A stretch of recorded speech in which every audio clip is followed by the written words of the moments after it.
Hello, welcome to Sunday, and welcome to Christmas Eve. Um, yeah, it's going to be a great day today. We are going to Olive Garden to have a lovely lunch with Lori, our friend, and then afterwards we're going out to see Christmas lights. And of course, we have already had a good day with the babies. Say hi, Shelly. Say hi, girl. Say hi, everybody. Um, yeah, it's been great. I hope that you all are also having a wonderful holiday season as well. And yeah, it's been good. It's been good. All right. So this is chapter 36. Finish it. And it is the end of round two. So we're going to finish everything up today. And so the next part is going to be all about the editing and getting all that together. So I am actually going to put together a video, I think next week, just because it'd be kind of nice to do a video at the new year. Um, Actually, I haven't looked at my calendar. I'm not exactly sure. I'll try and do it on Sunday. If not, maybe it'll be Monday, I guess, depending on what day New Year's is, New Year's Eve is, and all that good stuff. Um, so anyway, I will put together a video and just kind of talk about next steps and what we're up to and um, what I'm hoping for and all that good stuff. Stuff for the new year. All right, great. All right, so here we go. Chapter 36. Finish it. It sat there like a ghost. I could feel its misty outline and red swirls of intentions still swirling through the air. I absorbed some of the tangle and the godmothers to gain power for a host of miners. They were level 3 miners, like I'd used in Carl's cave. Dig, I commanded them. Fetch every root of that plant and bring it to me. They went to work, and soon I was draining every bit of life out of the evil plant's root system. The miners also uncovered the tale of how a plant became magical in the first place. Right near the surface, just below where the major root had been cut, was a long crystal. It was empty of magic now, but the mesh of roots wrapped around it indicated that at one point it had been a powerful source of magic. When the miners brought it to me, I absorbed the life from the root mesh and then carefully tested the crystal. I could still feel the faintest trace of earth from the ley line. I'm guessing this is the reason that bush became magical, my analytical side said. He was dressed like Sherlock Holmes and using his best British accent. It was probably a simple plant, living a simple life until its roots grew into that crystal. It might have taken years before it absorbed enough magic to level up, but it obviously happened. Agreed, I nodded, but I don't think this is the whole story. This crystal is a decent size, but it's not that big. I could have just looked with my magic sight, but I let the miners have their moment. They dug out the roots in chunks, and it wasn't long before they found another crystal. This one was much smaller, but I still felt traces of ley magic inside. After that, they found a lot of them. I'm not sure why the ley magic came up here, or why it crystallized near the surface, but the bush had found itself growing in a magic-rich environment. I kept all the empty crystals as they might be useful later. As the miners went deeper, then as the miners went deeper, they ended up finding crystals that weren't completely empty. Oop.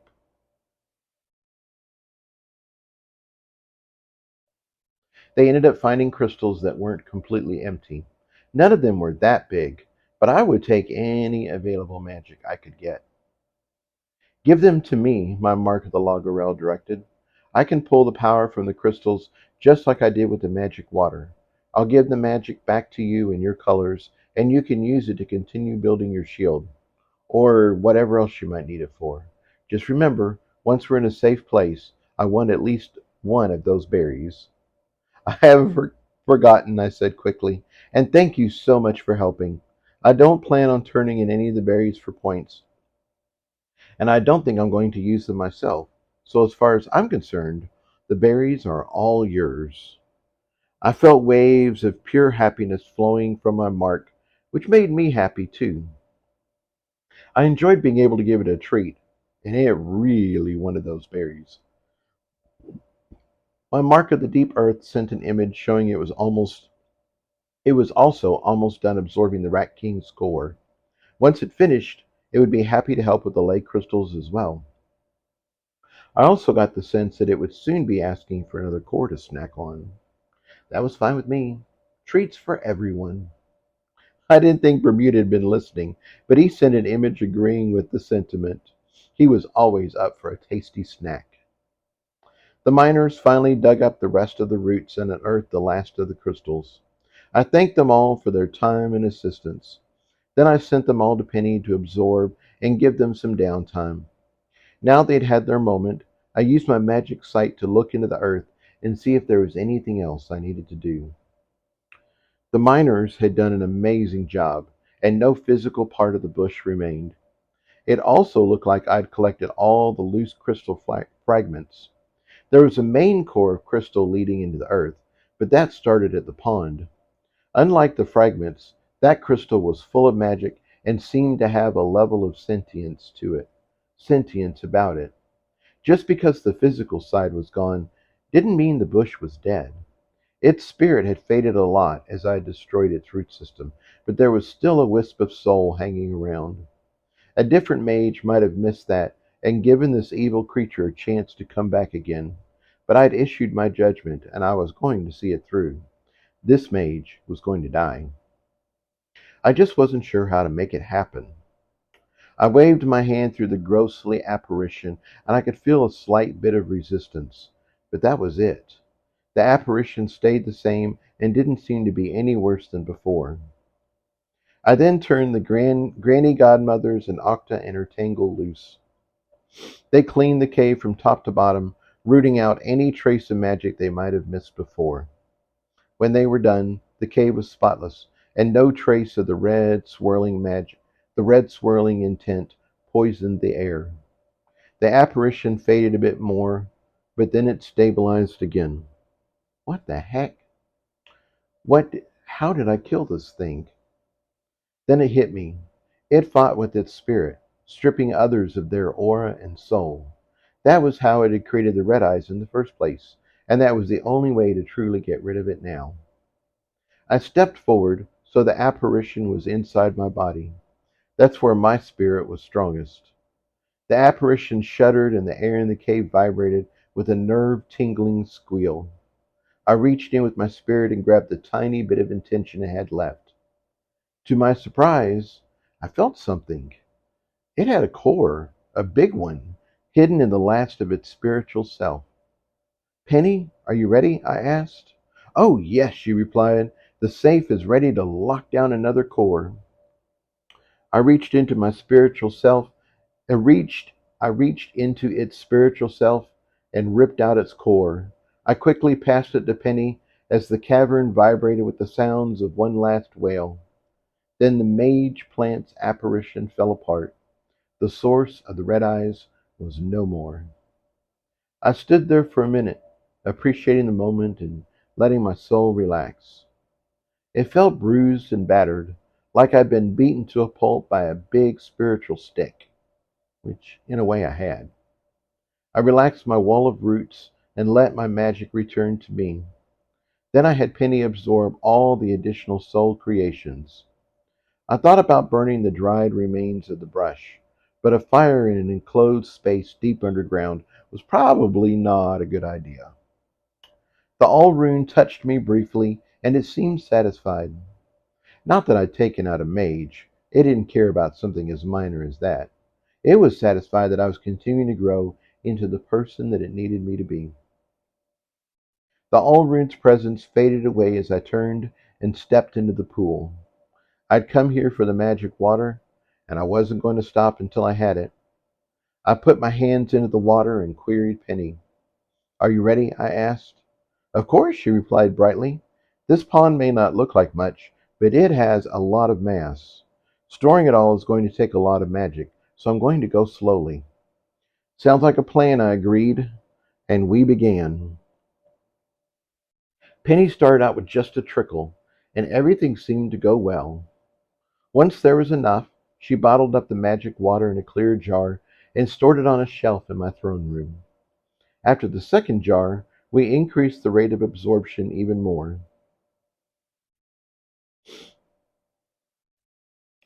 Oop, hang on.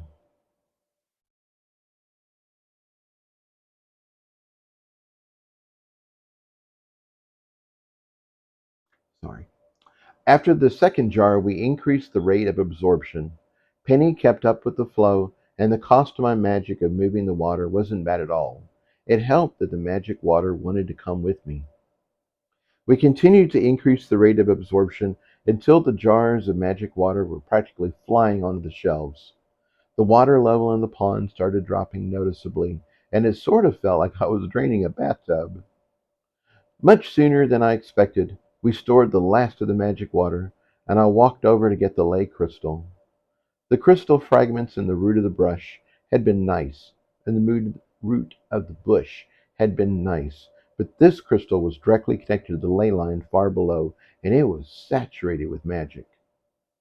No, the refusal was adamant. The crystal wanted to stay right where it was. Are you sure? I queried. I sent images of all the adventures we'd had and how it could be a part of that if it agreed to come with us.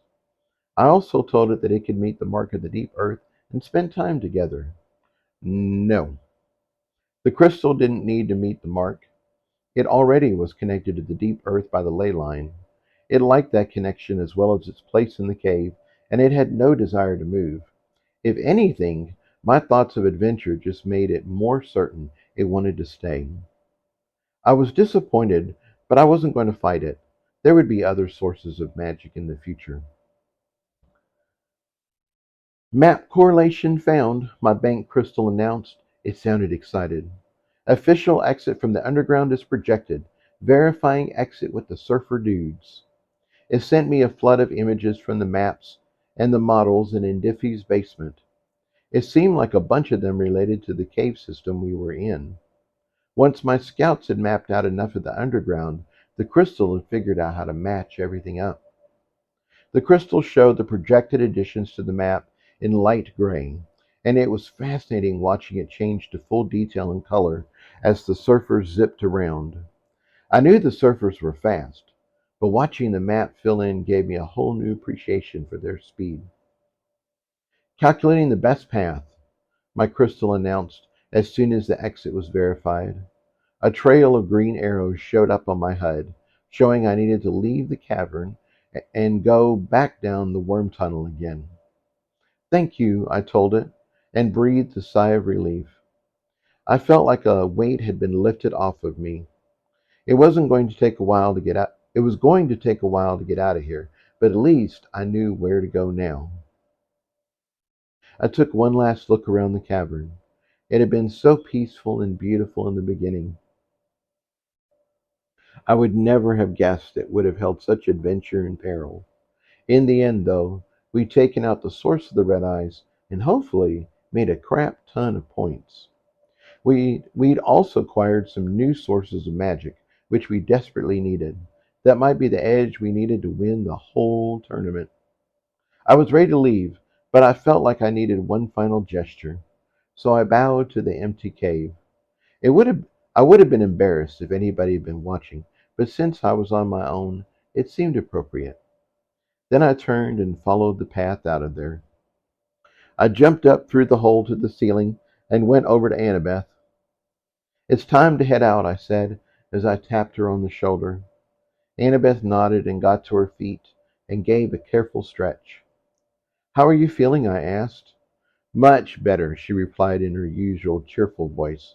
I just needed some recovery time after being thrown around like that. Then she gasped as she looked around. I can see! Oh, Jason, I can see again! She broke out in a little happy dance. I can actually physically see with my own eyes. Wow! It's so dark in here I almost didn't notice. Then she winced and stopped dancing. I'm still not back to normal yet. Maybe you should take the next few enemies if they show up. I can certainly do that, I said warmly, giving her a gentle hug. Do you want me to use my flashers and light this place up? She shook her head. I've gotten used to using my echolocation and your magic sight. This is a good place to practice, so I'll keep using them for now. Actually, it's your magic sight, I said, and explained how I'd tricked her. What? She gasped again. I have magic sight? I nodded. Jason, that's brilliant. She started doing her happy dance again. No wonder the magic sight felt so natural. I started to apologize for deceiving her, but she quickly cut me off. I am very glad you handled it the way you did, she declared firmly. You are absolutely correct. I would have rejected your idea and never learned how to turn my sight on. Then she winced and stopped dancing again. If we get nothing else out of this tournament, gaining my magic sight will be worth everything, she said. Let's talk about that on the way, I suggested, as I now know the way out of here. I shared a message with images, catching her up to date. Well, that is interesting, she said. I wonder what Indifi's late husband was trying to find. I have no idea, I said as I looked around for Bermuda. He wandered up, looking very pleased about something. Then he touched my leg with his paw, which meant he wanted me to pick him up. Being the good daddy that I am, I did as directed and cuddled him to my chest. I kissed him on the head a few times just to make sure he was extra loved, then asked if he wanted to ride in my backpack. That was a big no. He wanted cuddle time right now, and I didn't mind at all. It felt so nice to hold my fur baby and feel his gentle purrs. I wanted to get going though, so I turned to Annabeth. Do you want to ride backpack style? I asked. She shook her head. I think I'd rather walk on my own for a while. Since you have everything mapped out, we hopefully won't get ambushed, and my shield charm should be enough protection. I think I'm going to just use my healing charms for a while and take it easy. It sounds like an excellent idea, I agreed. Would you like a sandwich while we travel? Oh, yes, Annabeth replied happily. That sounds wonderful. And so we started our journey back to the surface.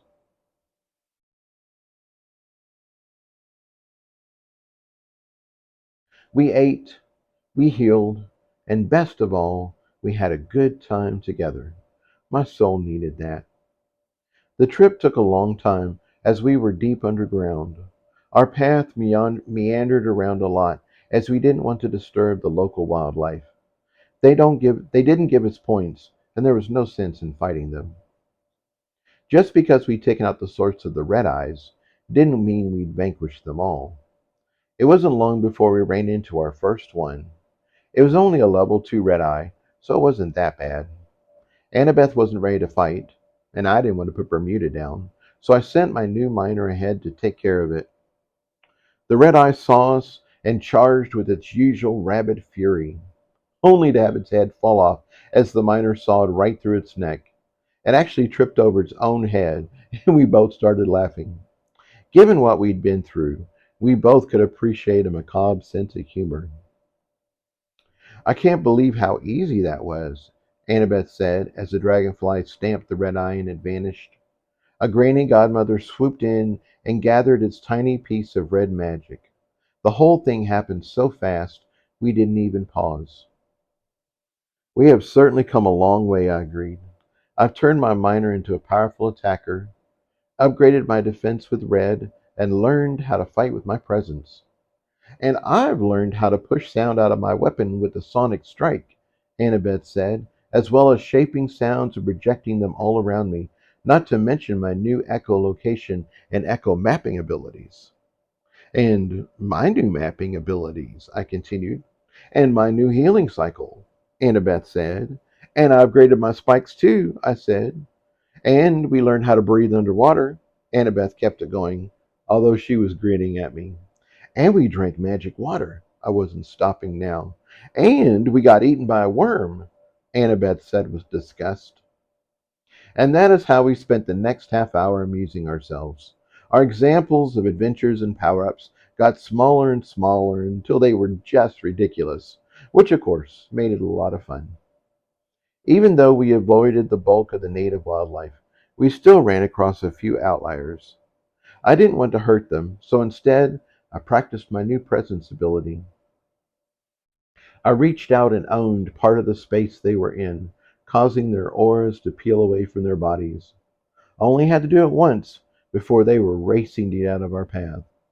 I pushed away several mid-sized creatures when we ran across a giant slug working its way along the wall. It was so big it almost blocked the whole tunnel. I was afraid it would have some sort of defense mechanism. So rather than trying to sneak past it, I hit it with a full blast. Its aura gave a huge ripple, like it was a wave, and that slug moved faster than it probably had in a very long time. It raced away from us and quickly took a side tunnel. The slime trail it left behind withered the vegetation and left it smoking. That made us very glad we hadn't let it touch us. The food and fun did wonders for Annabeth, and a couple hours later she started taking out some red eyes on her own. She experimented with using sound bolts to stun the red eyes at a distance, and then hit them with a sonic blast through her shillelaghs. It was great practice, as her sound bolts became more focused and effective. They worked best at short distances, though, so it made the practice very exciting. She'd wait until the charging red eye got about a bus length away. Then she'd hit it with a beam of sound and stun it. Its momentum kept propelling the red eye forward, but its legs would collapse and it would slide along the ground. Then Annabeth would step forward and whack it on the head. Her sonic strikes were improving too. The red eyes no longer exploded, and Annabeth wasn't using any more magic than necessary. By the time we got close to the exit, we were both vanquishing machines. We were also in great shape, as Annabeth had been using her healing charms the whole time. I don't think she was in perfect health, but she was close. In addition, we were also full of magic. I'd given Annabeth some magic water whenever she'd asked, while I'd been absorbing all the power from the crystal shards. My personal magic was full, Spike and the Knuckle crew were full, and so was my lead miner. With Red, I'd wanted to get the Hexagon network up to 10,000, but there just wasn't enough time or magic for that. Instead, I stayed at 5,000 and upgraded them all with a new Druidian background. Penny was the only one that wasn't full of fresh magic. She was still only about half full. I'd prioritized Red and my defense over filling her up. She was fine with that, though, as it had actually been her idea. Making sure her source was well defended was more important to her than being fully topped up. How much time do we have left for this round? I asked my bank crystal. You have 1 hour and 2 minutes remaining, it said. That may sound like a lot, but you will need to get through the teams waiting to ambush the stragglers. You'll also need to run down the road, through the village, and back up to the starting platform. That is going to take at least 45 minutes, so you can't afford to relax now. I conveyed all that to Annabeth as we checked out the map together. All the tunnels merged and turned into one big hallway leading towards the exit. The hallway wasn't perfectly straight, as there were alcoves and side rooms used for storage. That's where the three teams were holed up, and it seemed like they were shooting at anyone that came down the corridor. They had a great line of sight, and the remaining teams still trying to finish the round were having to run a gauntlet of spells. As we watched, another team tried to make it past the ambush area. There were four of them, and only one made it through. Two got bogged down in fighting, while one got taken out right away. The one who made it just kept dodging and running. How do you want to handle this? I asked Annabeth. Do you want to make a run for it? You can ride backpack, and I'm sure that Red can handle whatever they can throw at us. I want to take him out, Annabeth said firmly. I'm sure that some people would consider what they are doing to be good strategy. Owning a choke point like this and ambushing others Owning a choke point like this and ambushing others is a good way to gain points, but I don't like it. I'm sure the stronger teams have already returned to the starting platform. These guys are probably mid-level fighters, counting on the fact that only the weakest teams remain. She looked at me with righteous steel in her eyes. I say we show them what real strength can do. Yes, ma'am, I said enthusiastically. I'm always up for a good smackdown and gaining a few points of our own. Of course, Annabeth laughed, and I could tell she was excited. We'd had enough of the red eyes. Now it was time to take out some mages. We quickly put together a plan and started towards the exit. Annabeth still didn't want to ride backpack. Instead, she wanted to rely on her own shield charm and her new sonic powers. She'd been taking out the rabid red eyes pretty easily, and with her practice, her sonic skills were now firing consistently. So I had full confidence in her ability to take out a mid-level team of mages on her own. As we moved towards the main hallway, it struck me just how few mages there were remaining. Most of the teams must have already left. We really were at the back of the pack. We walked with purpose, and the few mages in our path quickly got out of the way. They looked frightened and anxious.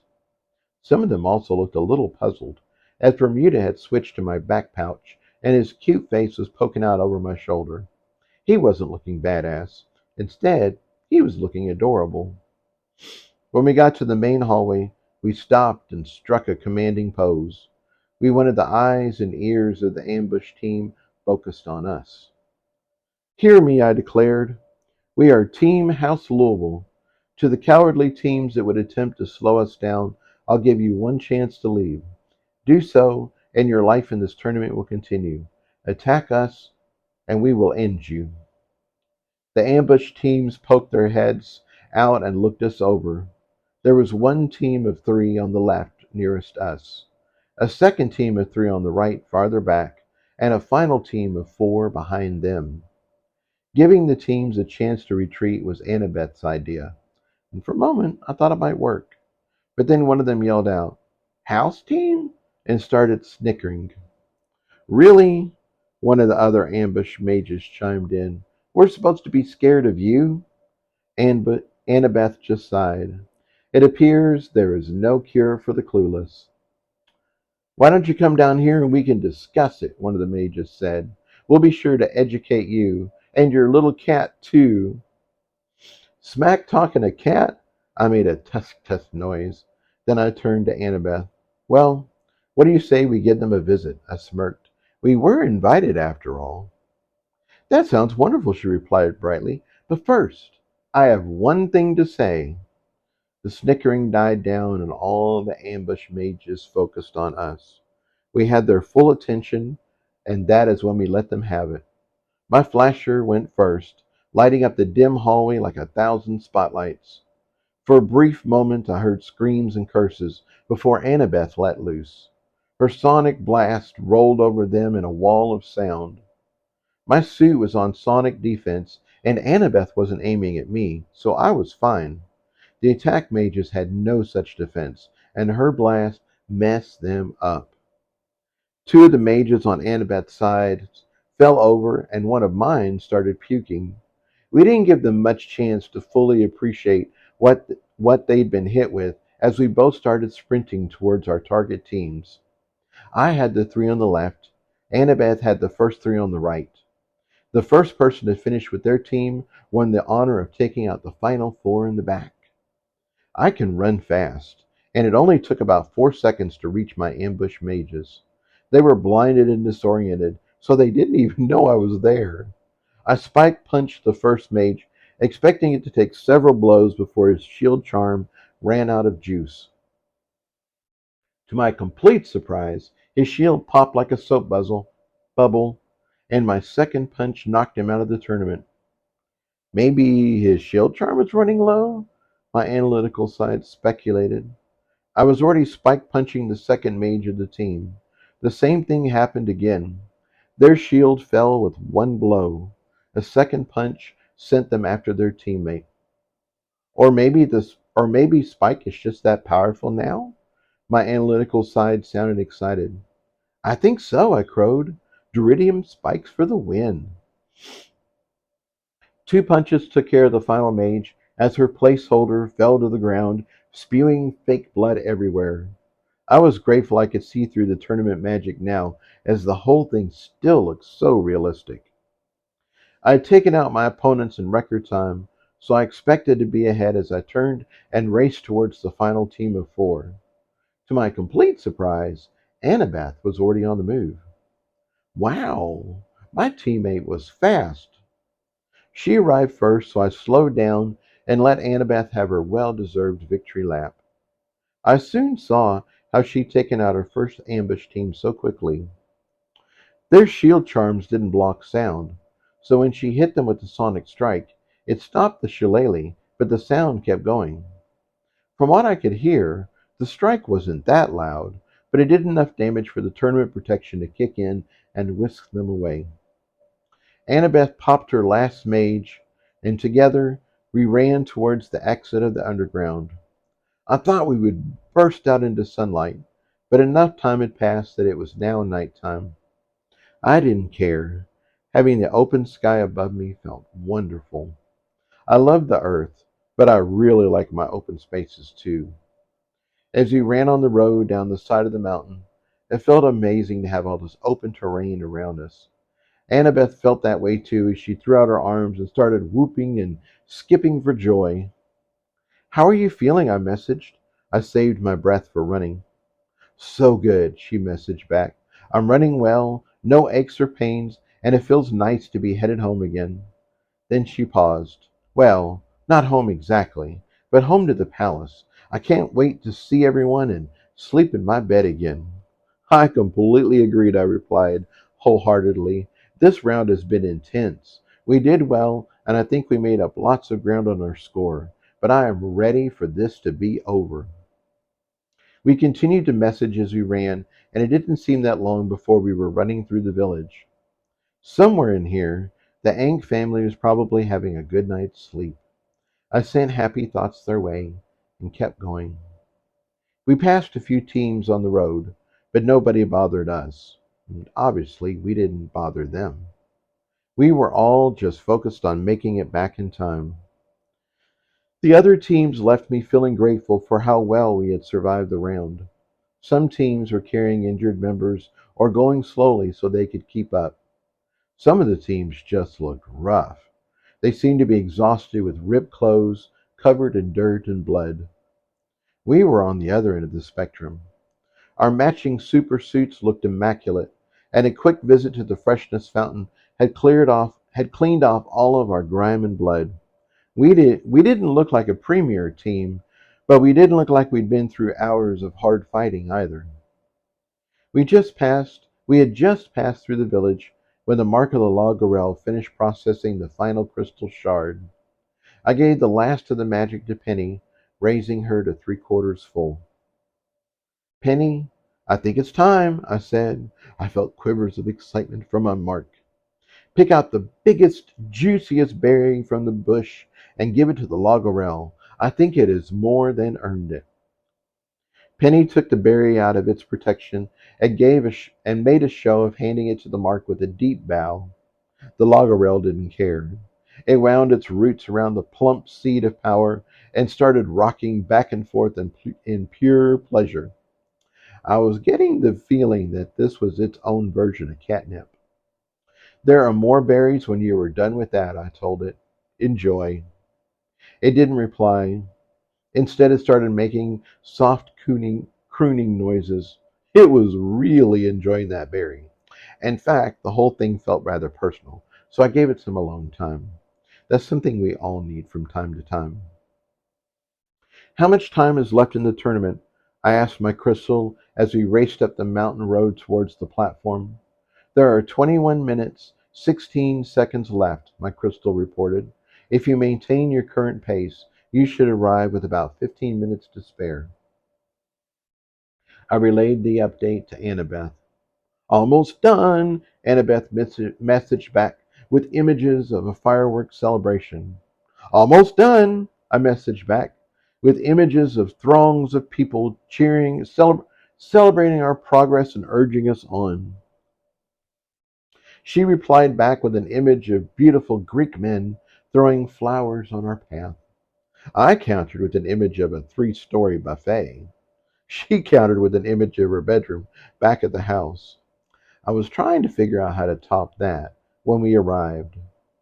Jason, Annabeth, you made it! Papa Ank rushed forward and greeted us warmly. Of course, he got a famous Annabeth hug, and I hugged him in relief too. Where is little Ank? Annabeth asked.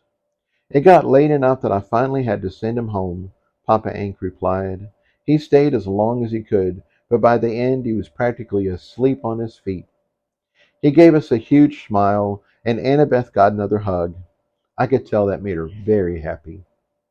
I know he will be disappointed that he missed you, Papa Ank continued, but we must hurry and get you checked in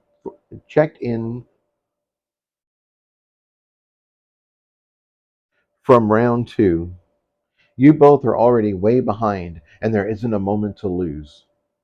What's the rush? Annabeth asked. We finished round two and we're back on the platform. I know we need to turn in everything we collected to get our points, but after that, we're headed back to the palace, right?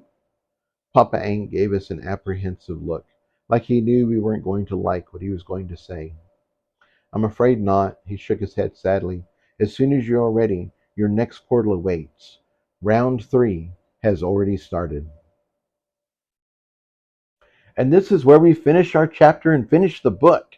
So I think probably this time there won't be an epilogue because that kind of finishes and gets you ready for the next book already. It's like the epilogue all on its own. So yes, this book will end actually on a little bit of a cliffhanger. So anyway, but that's okay. All right. Well, Merry Christmas, Happy Holidays. Hope all of your fur babies are doing well. And or your scale babies if you're a reptile person. And yeah, and I will see you guys next week. All right, take care. Bye.